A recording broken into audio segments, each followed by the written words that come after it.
Hi යාළුවනේ කොහොමද ඉන්නේ ඔයාලට? ඔයාලා හැමෝම හොඳින් ඇති කියලා මං හිතනවා. මම නම් හොඳින්. පළමුවෙන් ඉස්සරහම කියන්න ඕනේ මාව subscribe කරලා නැත්නම් මාව subscribe කරන්න කියලා. අද නම් ඩේ vlog එකක් තියෙන්නේ. අපි පොඩි ගමනක් යනවා. මොකද අද ඉරිදා දවසක් husband මාස සැරයක් නිවාඩු වෙනවානේ. එයාට ඉතින් ඒ නිවාඩුව හම්බෙලා ඊයේ ගෙදර ආවා. ඒ හින්දා අපි පොඩි ගමනක් යනවා. අද බබාලටත් දහම් පාසල් නෑ. ඒ හින්දා උදේ මේ වැඩ ටික ඉවර කරගත්තා. දැන් නම් මේ වැඩ ඉවර වෙලා මේ කුස්සියස් කරගන්න ගමන් තමයි මේ ඉන්නේ. ඊට පස්සේ තියෙන්නේ ගේ අස්පස් කරලා මිදුලතු ගා ගන්න තමයි. ඒ ටිකත් ඉවර කරගෙනම අපි ඒ ගමන යනවා. එහෙනම් ගමන යද්දි අපි කතා කරමුකෝ.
ඔන්න ඉතින් මම මිදුලත් අතු ගා ගන්න පටන් ගත්තා.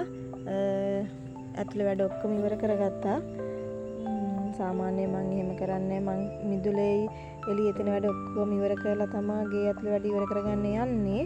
ඒ වුණාට අද මේ ගමන නිසා ඒ දේ කරන්න බෑ. හින්දා වැඩ ඔක්කොම ඉවර කරගත්ත ඇතුළේ. දැන් තියෙන මිදුල අතු ගාලා අපට යන්න.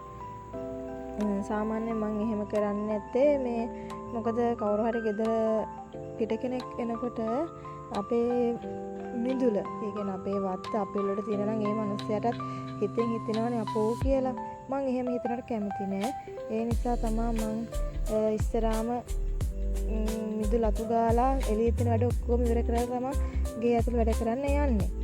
ඒක මම හැමදාම කරන දෙයක්. ඒ වුණාට යම් හේතු නිසා එහෙම නොවෙන්නත් ඉඩ තියෙනවා අද වගේ.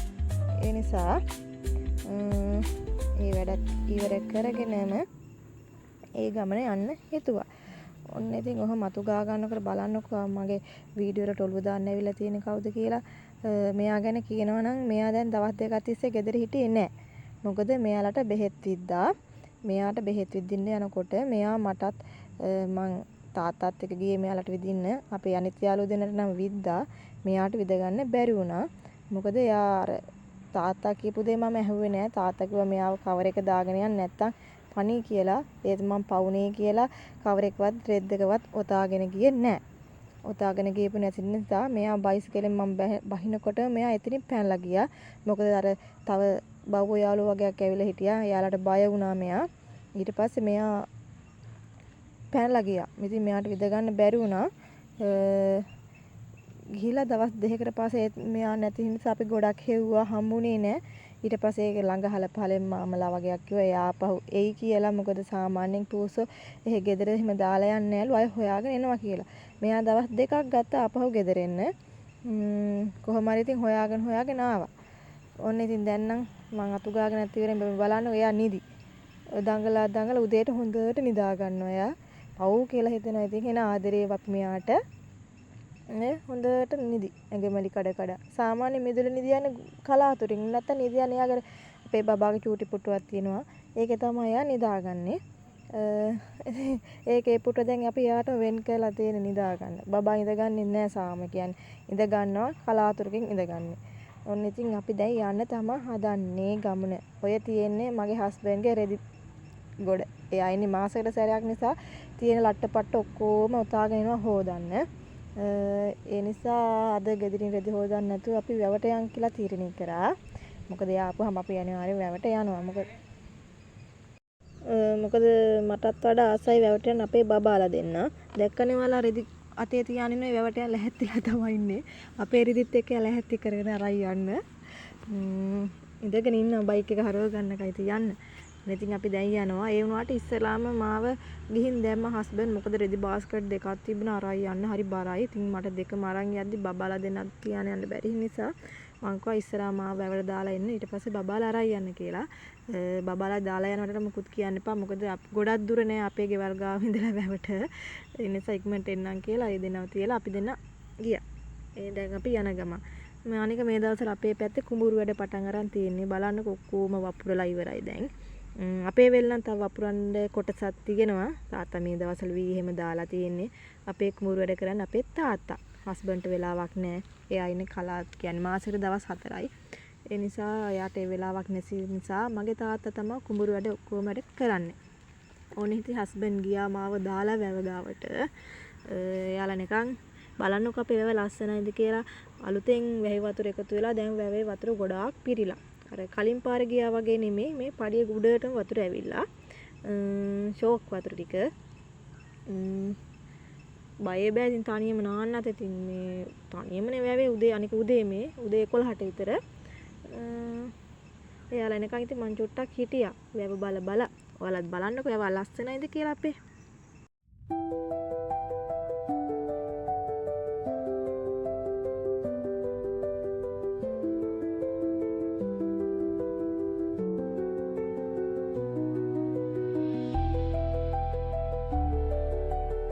හස්බන්ඩ් ගිහිල්ලා බබාලා එක්කගෙන එන ගමන් මම රෙදි සේදුවා.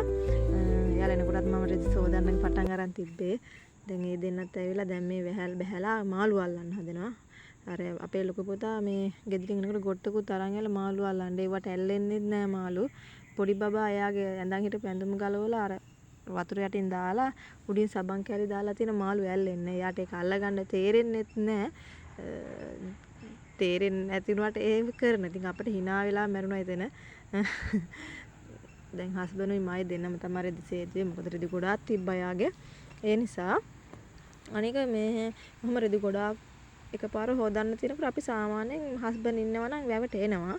මොකද මේ ගෙදරින් අපි වතුර පාවිච්චි කරන්නේ සල්ලි වලට අපිට බිලක් එනවා ඒකට. ඉතින් මේ රෙදි ගොඩ ගෙදරින් හේතුන අපිට ගොඩාක් වතුර ප්‍රමාණයක් යනවා. ඉතින් ඒ හින්දා ලේසි නිසා තමයි මේ දවස්වල වැහි වතුර හින්දා වැවත් හොඳට පිරීලා නිසා මේ අපි වැවට එමුන් කියලා තීරණය කරා. ඔයාලගේ ගෙවල් ගා වැව් එහෙම තියනවා ගිහින් බලන්නකෝ ඉතින්. හොඳයි. ඉතින් වතුර ඉතුරු කරගන්න ඉතින් බිල මාසෙකට සැරයක් නෙන්නේ මාසයකට බිල ටිකක් අඩු වෙනවා. ඉතින් ඒ දේ කරපුවාම ඉතින් නාන්නේ කරන්න නම් අපි සාමාන්‍යයෙන් හස්බන්ඩ් නැත්තම් ගෙදරින් මොකද මං තනියම වැවට එන්නේ නැහැ බබාලා එක්ක. ඒ හින්දා ඒක ලේසි කියලා හිතුණා. ඔය දැන් අපි රෙදි සෝදලා ඉවරයි. දැන් නාන්න තමයි තියෙන්නේ එහෙනම්. එහෙනම් මාත් මෙතනින් vlog එක අවසන් කරනවා. අයත් කියනවා මාව subscribe නැත්නම් මාව subscribe කරන්න කියලා. එහෙනම් මම ගිහින් එන්නම්. හැමෝටම බුත් සරණයි.